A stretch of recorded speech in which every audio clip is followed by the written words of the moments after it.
Hey guys, welcome to Ready Up episode number 27, the very first episode of 2015. I can't believe we've been doing this for over a year now. Seems kind of crazy.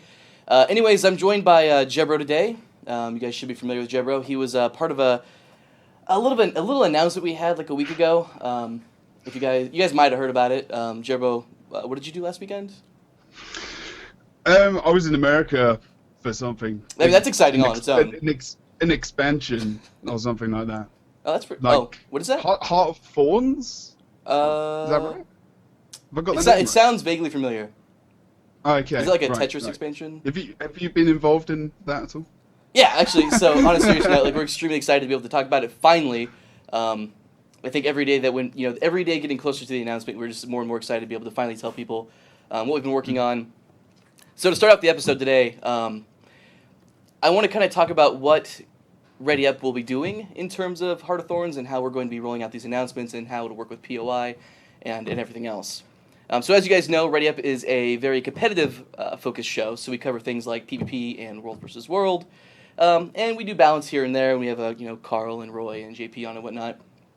So as we go forward into the land, further into the jungle, as one might say, we'll be covering Stronghold, which is the new game mode that was announced, and we'll be kind of going more in depth on what's going to be there. And we'll also be talking about the new Borderlands map. Now, these rollouts haven't actually happened yet, so this is the first unfortunate episode of Ready Up this year, to where we know all these awesome things are coming, but I can't tell you about them super specifically yet. The good news is, ladies and gentlemen, is that the first time we'll be able to talk about this is going to be February 13th, and we'll have some awesome stuff on here for you guys. We'll have Hugh Norfolk will be joining me, and we'll be kind of going over some cool stuff for PvP. As we go forward, so there's a lot of features that are going to be in Heart of Thorns, obviously, and some aren't super related to competitive, right?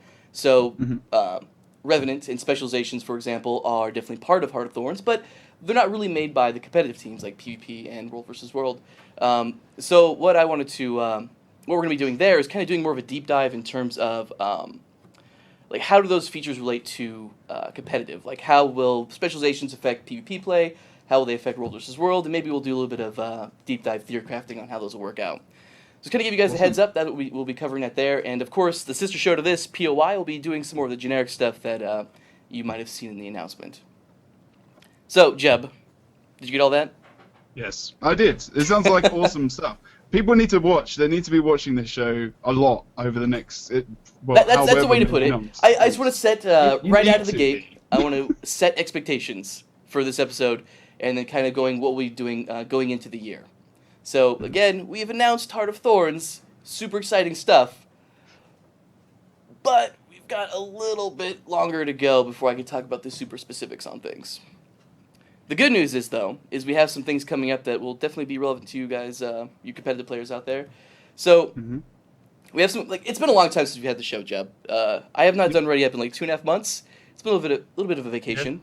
It's been it's been relaxing, one might say.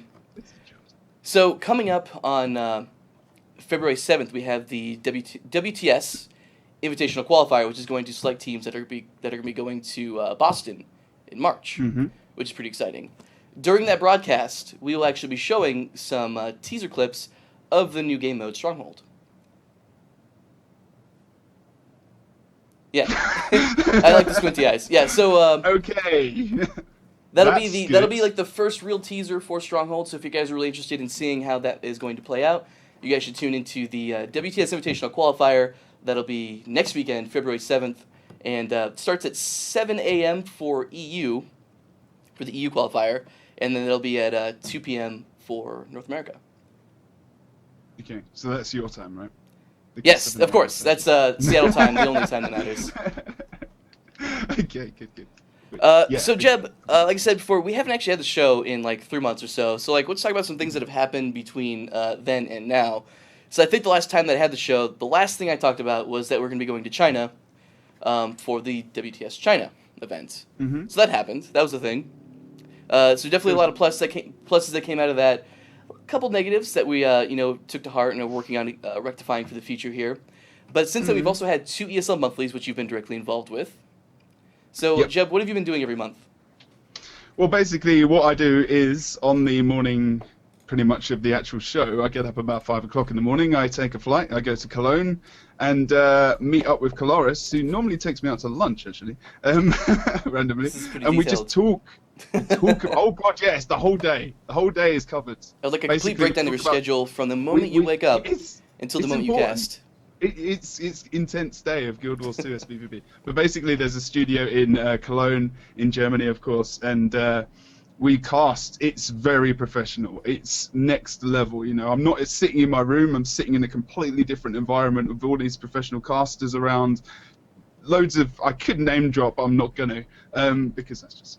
But I'll do it later. And it's just an epic, awesome experience. It's completely different setup, you know. It's next level. And I think the first time I sat down and cast, I kind of just sat there and I was like, you hear the Guild Wars 2 music and you're like, okay, this is happening. And then just get on with it. And it's just, yeah. Yeah, so you were in Germany. You were in Yeah, I wasn't in Germany. I went to the first one that we did in LA. And I kind of just wanted to go down there and meet the ESL guys and kind of see how they operated and whatnot. And I was really impressed with how they run everything. Obviously, they're one of the biggest names in competitive gaming, and putting on competitive tournaments and the live streams and whatnot. So I feel really good about our partnership with them. So we're actually going to be working with them through the WTS in Boston and in Cologne later on this year. Basically, using them to having them actually orchestrate the event for us. Just making sure that we have like a really high quality event that's got high production value, and really I'm actually pretty excited for it because these guys are really on the ball. Like every time I talk to them on the phone, I just feel better and better about the whole ordeal. Yeah, they're just pros. They've got it nailed down, Grudge. You got it sorted. So have you, sir. We're gonna have a fantastic time. Another thing that we've got coming up here, another thing that happened in the past 2 months or so is the ladder test season. Mm-hmm. So the ladder test season, we've basically introduced in the December 2nd patch, which, again, this happened since the last radio up we haven't talked about. In the December 2nd patch and the December 16th patch, we've basically changed the way that matchmaking works, as well as the leaderboards. So Justin Odell, if you guys are active on the forums, you've probably seen him posting pretty often. We're constantly iterating on the new matchmaking system, trying to take into account more factors when we create a party. So we're factoring in group size and professions, making sure we're not profession stacking as much as possible, MMR, and lots of other factors, right? So Justin's been hard at work trying to tweaking that. And on top of that, we've also got the changes to the leaderboard system, which before was strictly based on your MMR, so that could swing wildly by, you could go 30 positions sometimes, up or down, based on how you place. And if you had decay factored into that, you could swing thousands, depending on how that worked. So with the new system, it's very point-based, right? So you kind of progress up and down by just a few points. So we had our first test season, and I think for the purposes of that test season, it worked out the way that we wanted it to. We saw appreciable progression from players in mid and lower tiers, and even towards the higher end. But the one thing that we didn't see was the players at the top. Those guys definitely earned those spots by playing a lot and doing really well. Like the guys who are all in the top part of the ladder, at least the top 20, pretty much always had like a, I would say like between 70 to 80 win percent ratio, which is actually pretty dang good. Like in a perfect world, your matchmaking rating or your win ratio rather should be about 50%. Obviously, if everything was perfectly done, so right? 50 to 65. Yeah. So those guys actually had pretty high win ratios, but the one thing that we don't have is you're required to play a lot of games basically to get to the top of that ladder. And so we've been on the forums a lot lately, reading the feedback, trying to get an idea of what we want to do for the next ladder test season. So this is basically just a shout out to you guys. We have been taking a lot of that feedback into account, and we will be factoring that in for the next ladder test season, which we will do. And we're going to try to make some changes to make it more of a, basically instead of just only kind of focusing on who played the most games and got the most points, it'll also factor in some more skill stuff. It'll be more heavily weighted towards players that are performing really well on the ladder instead of just playing the most amount of games. So we'll have more information on that when we actually do plan to do the next ladder test season. We want to make sure that we're going to do it at the right time and make sure that the changes we're doing are the right way. But again, a quick shout out to you guys for actually giving us those feedback or giving us that feedback so we can factor that in for the next one. Did you get a chance to play in that season, Jeb? Yeah, I played unranked because I wanted to play Courtyard. Okay. So I'm going to get so many trolls for that. But I liked playing Courtyard because I liked having it in the rotation. so it was actually quite fun. I played in the ranked quite a lot as well towards the end, because I was thinking, I haven't got much time. I want to get something out of this, so I'm going to just kind of try and win a ton of games, get some mates together, and just, smack it in PvP, and did okay. Did all right. But like you said, it's a test, and that's what test season is. You want to test it before you release it in its entirety and just perfect it. Test season's a test season. Sure. So that brings us to you mentioned you played a bit during the test season, mostly in unranked. So that brings us to the main part of our show today, which is where Jebro's actually going to teach us how to play Turd NG.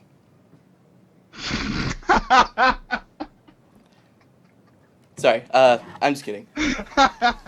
Although Jebro does have a pretty sweet guide on how to play Turd NG on YouTube. It's only got 20,000 views, dude. Yeah, I mean, come on. You're responsible for 25,000 Turd Engineers. Yeah, but do you understand that I never play this build, ever? I think I played it, at the start, because I was like, it got the little dome over the top of the turrets, and I was just like, how sick does this look? Because it looks pretty sweet. So I want to play Turret NG, and now I'm cursing myself every single time I come up against the Turret NG. I'm just like, Jebro, what the hell did you do? I'm just messing with you, man. I've stopped crying. I don't blame you too much for it. So. No, it's okay. Many people still do. Many people still do. It's all good though. So we talked about the lighter test season. We talked a little bit about the WTS IQ coming up next weekend. That'll obviously have the preview, little teaser in there. A couple other cool things about that is we'll actually be putting on the Call the Mist buff again for that weekend. So if you guys play PvP during that weekend, you'll be able to benefit from the increased rank gain, Magic Find, and what's the other buff? How much is the Magic Find? Is it 200? So it's the lower version of the buff. So there's two versions of the buff, right? There's the That's right. Call the Mist buffs, and then there's the greater Call the Mist buff, I believe is what it's called. That's right. So for on Wednesday we'll actually have it as well. So on Wednesday, if you all get in play, we'll have the buff on, and then if you click in that top right hand corner, you'll have a nice little handy nifty link that'll take you right to the ESL finals on the Guild Wars 2 Twitch channel, and then that'll be the same thing over the weekend when we have it for the WTS IQ. Yeah, so hold your chests. Hold your chests for that. I was really confused for a second. Yeah, just gonna. Yeah. Yes, so I guess that would make sense. If you're looking to eke out as much loot as possible, you should hold on to your chests until Wednesday or Saturday, and then open them then. It's worth it. More Magic Find, the better. So yes, only PP chests though, and you've got to be in Heart of the Mists. So that's the thing. Anyway, so just a note there. Yeah, so I really just wanted to jump on today and talk about what the plan is for already up going forward in the next year here, and what we'll be covering and what we'll be talking about as we go on. I know that there's this crazy announcement that's out there that everyone's been speculating on over the past week, right?